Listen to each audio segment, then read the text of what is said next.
Good morning students. आप सभी उम्मीद करती हूँ स्वस्थ होंगे और कंटिन्यू अपने क्लासेस जो हैं वो वीडियोस जो अपलोड हो रही हैं वो देख रहे होंगे।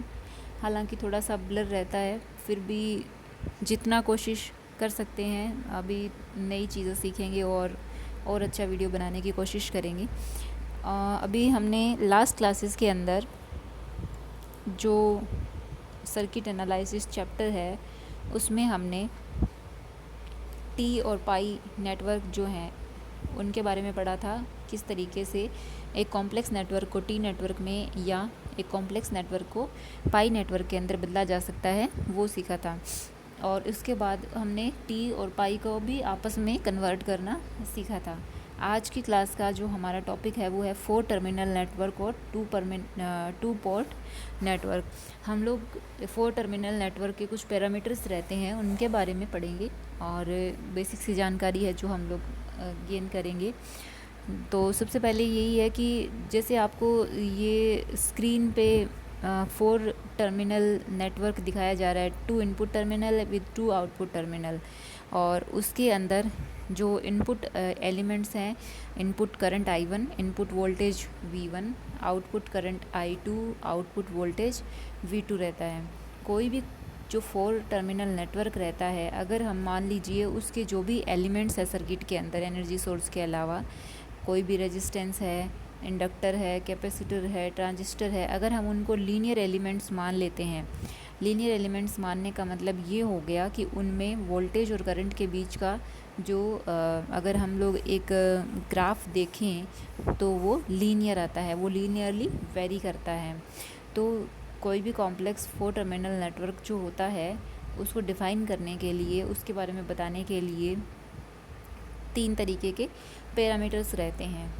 ठीक है, एक होता है Z पैरामीटर, दूसरा Y पैरामीटर और तीसरा H पैरामीटर। Z पैरामीटर जो होता है वो ओपन सर्किट इम्पिडेंस पैरामीटर कहलाता है, खुला परिपथ प्रतिबाधा प्राचल। Z से हम लोग पूरे अभी आज तक हमने जब भी पढ़ा है, Z से हम लोग किसको शो करते हैं, इम्पिडेंस को शो करते हैं, और Y से एडमिटेंस को, और H जो है वो है एक हाइब्रिड पैरामीटर। ठीक है, तो Z जो है वो क्या है, खुला परिपथ प्रतिबाधा प्राचल, और Y क्या है, लघुपतित प्रवेश्यता प्राचल। एडमिटेंस मतलब प्रवेश्यता, और ये शॉर्ट सर्किट एडमिटेंस पैरामीटर होता है, और H होता है हाइब्रिड पैरामीटर। तो किस तरीके से हम लोग इन पैरामीटर्स के बारे में जानकारी प्राप्त करेंगे वो हमारा नेक्स्ट टॉपिक है। सबसे पहले हम लोग बात करेंगे Z पैरामीटर्स के बारे में। Z पैरामीटर्स में क्या होता है कि जैसे हमारे पास कोई भी 4 टर्मिनल नेटवर्क के लिए 4 कंपोनेंट रहते हैं, वोल्टेज और जैसे करंट, वोल्टेज और करंट जो रहता है, और 2 इनपुट के और 2 आउटपुट के रहते हैं।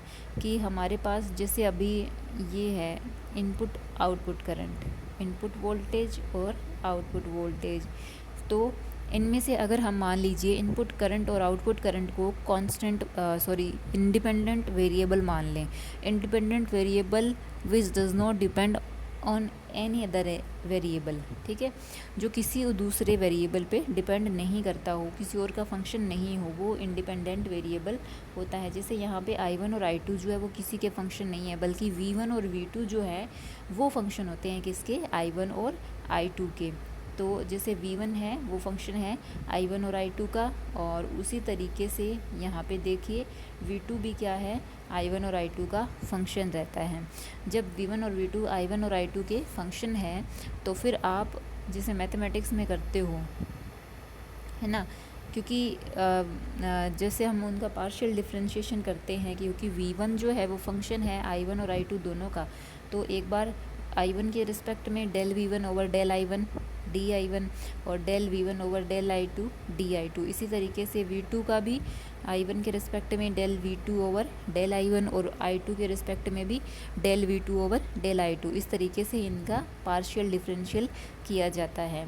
चूँकि हमने ये कहा है कि हमारे सर्किट के अंदर जितने भी एलिमेंट है वो लीनियर एलिमेंट है, उनके लिए वोल्टेज और करंट के बीच का जो कर्व है वो स्ट्रेट लाइन होगा। स्ट्रेट लाइन होगा तो del V1 over del I1 जो भी रहता है ना, वो क्या होता है, कोई ना कोई कांस्टेंट वैल्यू होगी।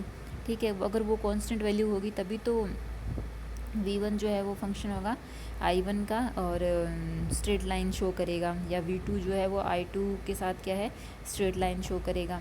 ठीक है।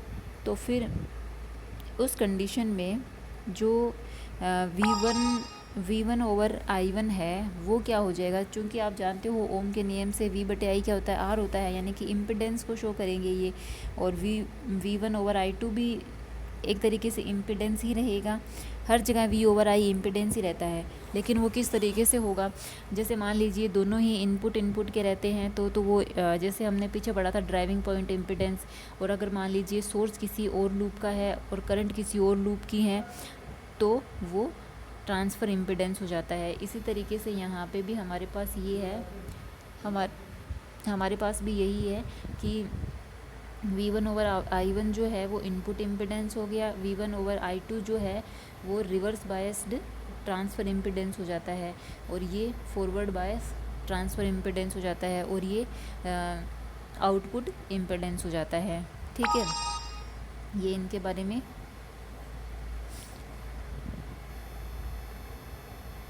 अभी देखिए ये यहाँ पे क्या है, ZI इनपुट इम्पिडेंस है और खुले परिपथ की निवेशी प्रतिबाधा, ओपन सर्किट इनपुट इम्पिडेंस। और जब ये इनपुट इम्पिडेंस होगा ये वाला, तो I2 जो है उसे क्या करना पड़ेगा, ज़ीरो। जब मान लीजिए आउटपुट टर्मिनल में कोई करंट नहीं है, इसका मतलब आउटपुट टर्मिनल क्या है, खुला है। करंट अगर ज़ीरो है तो आउटपुट टर्मिनल क्या है, खुला है। इसी तरीके से ZR जो है, ZR कहाँ पे है, ये वाला, तो ये क्या है, रिवर्स बायस ट्रांसफ़र इम्पिडेंस, खुले परिपथ की उत्क्रम अंतरित प्रतिबाधा। उत्क्रम अंतरित मतलब ट्रांसफ़र इम्पिडेंस, उत्क्रम मतलब विपरीत, रिवर्स बायस्ड, क्योंकि पहले v1 है और करंट किसी और में जा रही है, ये रिवर्स बायस हो गया। ठीक है। और ये कब है, जब अगर इसको हमें करना है, तो अगर इसे लेना है तो हमें I1 को इसको ज़ीरो करना पड़ेगा। अगर I1 ज़ीरो है तो मतलब निवेशी टर्मिनल जो है वो क्या है, हमारे खुले हुए हैं इसके अंदर। और फिर उसके बाद है जैसे ये वाला del V2 over del I1, ये है फॉरवर्ड बायस की अंतरित प्रतिबाधा, और इसके लिए हमें I2 जो है उसको ज़ीरो करना पड़ेगा, इसका मतलब निर्गम टर्मिनल खुले हुए हैं।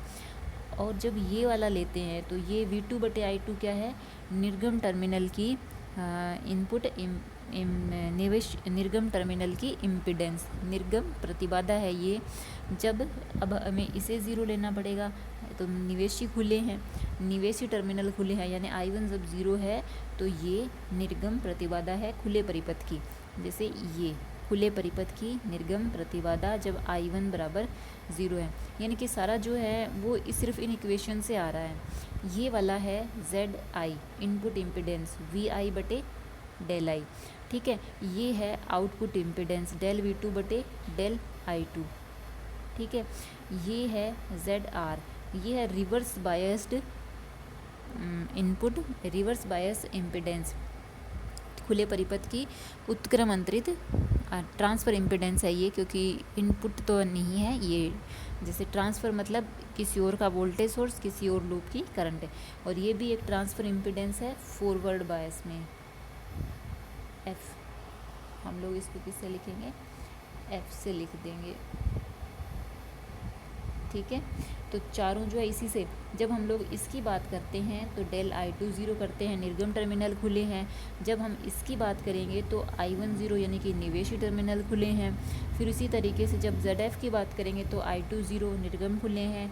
और ZO आउटपुट वाले की बात करेंगे तो फॉरवर्ड में, यानी कि I1 ज़ीरो है तो निवेशी टर्मिनल खुले हैं। इस तरीके से हम लिखेंगे।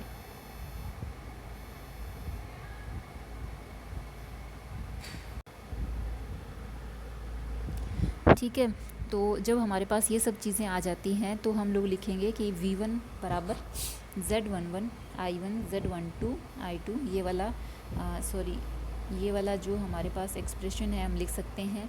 पहले को Z11, दूसरे को Z12, तीसरे को Z21 Z22। आप इसको, ये जो एक्सप्रेशन है इसको आप इस मैट्रिक्स के वाले फॉर्म में भी लिख सकते हो, क्योंकि इससे ये वापस यही इक्वेशन बन जाती है। इसका इसके साथ गुणा होगा, इसका इसके साथ, फिर इसका इसके साथ, इसका इसके साथ, तो वापस से यही आ जाती है, मैट्रिक्स फॉर्म में भी इसको आप लिख सकते हो। ठीक है, उसके बाद है तो ये यहाँ तक ही था। जैसे लास्ट एक्सप्रेशन इसका इस तरीके से हमें मिल जाता है। ये ओपन सर्किट इम्पीडेंस पैरामीटर रहता है, जेड पैरामीटर, उसके बारे में था। अब उसके बाद हम लोग बात करेंगे वाई पैरामीटर के बारे में। वाई पैरामीटर जो होता है उसके अंदर अगर हम लोग ऐसे माने कि अगर हमने वोल्टेज V1 और V2 जो है उसको इंडिपेंडेंट ले लिया है तो वो किसी और पे डिपेंड नहीं करेंगे, जबकि I1 और I2 जो हैं वो V1 और V2 के फंक्शन हो जाएंगे। अगर I1 और I2 V1 और V2 के फंक्शन होते हैं, उस कंडीशन में I1 जो है उसका पार्शियल डिफरेंशियल होगा, एक बार V1 के रिस्पेक्ट में, एक बार V2 के रिस्पेक्ट में, I2 का भी V1 के रिस्पेक्ट में और V2 के रिस्पेक्ट में, इस तरीके से होगा। अब देखो हमने कहा था Z का उल्टा क्या हो जाता है, एडमिटेंस हो जाता है। यहाँ पे Z का उल्टा है, ये देखो I1 बटे V1, ये भी एडमिटेंस है। I2 बटे V2, ये आउटपुट एडमिटेंस है। ये इनपुट एडमिटेंस, ये आउटपुट ये इनपुट और ये आउटपुट एडमिटेंस हो जाता है। ये वाला भी एडमिटेंस है और ये वाला भी। ये वाला फॉरवर्ड बायस है और ये वाला रिवर्स बायस है, लेकिन ये ट्रांसफ़र वाला एडमिटेंस है, अंतरित प्रवेशिता है ये। ठीक है, ये तो इनपुट और आउटपुट, ये इनपुट ये आउटपुट, ये अंतरित दोनों। ठीक है, अंतरित मतलब किसी और लूप का करंट, किसी और लूप की धारा, इस तरीके से। तो इनके बारे में एक्सप्लेन में यहाँ पे लिखा हुआ है, देखो जैसे ये वाला है ना, वाई बाई आई, I1 बटे V1, ये है शॉर्ट सर्किट की निवेशी प्रवेशिता, इनपुट एडमिटेंस। और जैसे I2 बटे V2 है ये वाला O, तो ये है निर्गम प्रवेशिता। और ये I1 बटे V2 ये है लघु पथित परिपथीय उत्क्रम अंतरित प्रवेशिता। उत्क्रम मतलब रिवर्स बायस्ड ट्रांसफ़र एडमिटेंस होता है। ये देखो ट्रांसफ़र एडमिटेंस है। और ये लास्ट जो है ये I2 बटे V1, ये जो है वो शॉर्ट सर्किट की अग्र अंतरित यानी कि फॉरवर्ड बायस्ड ट्रांसफ़र एडमिटेंस होता है। ये एडमिटेंस है, ये फॉरवर्ड बायस है। ठीक है, ये चीज़ है। और इसके अंदर ये एडमिटेंस मतलब शॉर्ट सर्किट करना, शॉर्ट सर्किट होती है। तो इसका हम लोग हर बार यही लिखेंगे कि जैसे हमने ये वाली टर्म है फर्स्ट, अगर हमने ये वाली टर्म के बारे में लिखा है, इनपुट एडमिटेंस के बारे में लिखा है, तो output terminal are short circuited. ठीक है, इसी तरीके से अगर हम लोग इसके बारे में लिखते हैं तो इनपुट आर शॉर्ट सर्किटेड, इस तरीके से लिखेंगे। जैसे हम लोग इसकी बात करेंगे तो आउटपुट शॉर्ट सर्किटेड, इसकी बात करेंगे तो इनपुट शॉर्ट सर्किटेड। तो आप वापस से इसको भी उसी तरीके से लिख सकते हो। I1 जैसे हमारा ये रहता है, तो I1 जो है बराबर, जैसे हमने लिखा है यहाँ पे ये वाला जो एक्सप्रेशन है y11 v1 plus y12 v2, और ये वाला जैसे है y21 v1 plus y22 v2, इस तरीके से आप लिख सकते हो। I1 I2 y11, वापस से इसको मैट्रिक्स के फॉर्म में भी लिख सकते हो, जैसे यहाँ पे ये मैट्रिक्स के फॉर्म में लिखा है। ठीक है, लास्ट हमारा ये जो पैरामीटर है वो है एच पैरामीटर। एच पैरामीटर जो होता है हाइब्रिड पैरामीटर कहलाता है, क्योंकि इसमें एक तो करंट का एलिमेंट रहता है और दूसरा वोल्टेज का एलिमेंट रहता है, जिसको हम लोग इंडिपेंडेंट लेते हैं। जैसे एक करंट का एलिमेंट है I1 और दूसरा वोल्टेज का एलिमेंट है V2, जिसको हम लोग क्या लेंगे, इंडिपेंडेंट लेंगे। तो इसका मतलब अगर I1 और V2 जो है वो इंडिपेंडेंट है, तो V1 और I2 को हम लोग क्या लेंगे, इन पे डिपेंड करेंगे। तो V1 एक बार I1 का फंक्शन होगा, एक बार V2 का के साथ उसका पार्शियल डिफरेंशियल होगा। इसी तरीके से I2 जो है उसका भी एक बार I1 के रिस्पेक्ट में होगा और एक बार V2 के रिस्पेक्ट में होगा। जैसे हमने पीछे किया था बिल्कुल वैसे ही V1 ओवर I1 इम्पिडेंस हो जाता है, I2 बटे V2 V over I impedance होगा और I बटे V एडमिटेंस हो जाएगा। ये V1 बटे V2 वोल्टेज गेन होता है और I2 बटे I1 ये होता है करंट गेन, धारा लाभ, ये होता है वोल्टता लाभ। इसके बारे में एडमिटेंस ये तो ये हमारा इम्पीडेंस, ये हमारा एडमिटेंस, ये वोल्टेज गेन, ये करंट गेन, धारा लाभ रहता है। इनके बारे में एक्सप्लेन करके इसने यहाँ लिखा है कि V1/IN जो है वो शॉर्ट सर्किट की निवेशी प्रतिबाधा है जब V2 टर्मिनल जो है वो लघुपतित होंगे। दूसरी साइड में अगर V2 है या V1 है तो शॉर्ट सर्किटेड हो जाता है। और अगर मान लीजिए हम लोग इसके बारे में लिखते हैं, फोर्थ वाले के बारे में, तो ये क्या है, हमारी निर्गम प्रवेश्यता है। और जब हमारे निवेशी टर्मिनल खुले हुए हों, जब करंट की बात आती है तो निवेशी टर्मिनल क्या हो जाते हैं, खुले हुए हों, जैसे ये वाला एक्सप्रेशन है ना। इस तरीके से आप इनके बारे में लिख सकते हो। ये वो रिवर्स करंट वोल्टेज गेन है खुले, जब I1 दूसरी साइड में हमें I1 के बारे में बताना है तो I1 = 0 यानी कि निवेशी टर्मिनल खुले हैं, और ये हमारा रिवर्स वोल्टेज गेन है। ठीक है, अब इधर हमें करंट के बारे में बताना है। करंट इधर तो क्या है हमारे पास, ये करंट गेन है, दूसरी साइड हमें V2 के बारे में बताना है। तो ये फॉरवर्ड करंट गेन है जब V2 = 0 यानी कि निर्गम टर्मिनल क्या होंगे, लघुपतित होंगे। ठीक है, इस तरीके से आप इनके बारे में बता सकते हो। और ये H, ये इनपुट, ये आउटपुट, ये रिवर्स और ये फॉरवर्ड, तो इसके बारे में इस तरीके से लिख दिया है।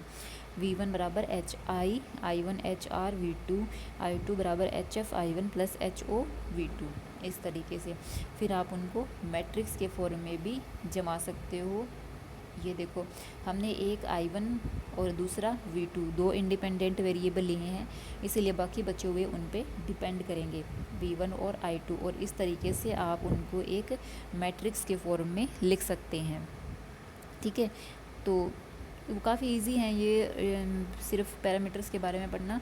बाकी अगर अभी हम लोग क्या करेंगे इस क्लास के अंदर, इस लेक्चर में सिर्फ इतना ही पढ़ेंगे। इसमें काफ़ी सारी चीज़ें हैं जो हम नेक्स्ट क्लास में करेंगे, जो रिलेशन है बिटवीन दीज पैरामीटर्स, जैसे कि ये वाला टॉपिक है वो, और हमारे पास इनको आपस में कन्वर्ट करना, और ये जो निवेशी और निर्गम प्रतिबाधाएं हैं, ये टॉपिक जो हम नेक्स्ट क्लास में करेंगे। आज इतना ही करेंगे, और जो भी डाउट रहे पूछ लीजिएगा, कुछ भी प्रॉब्लम होए।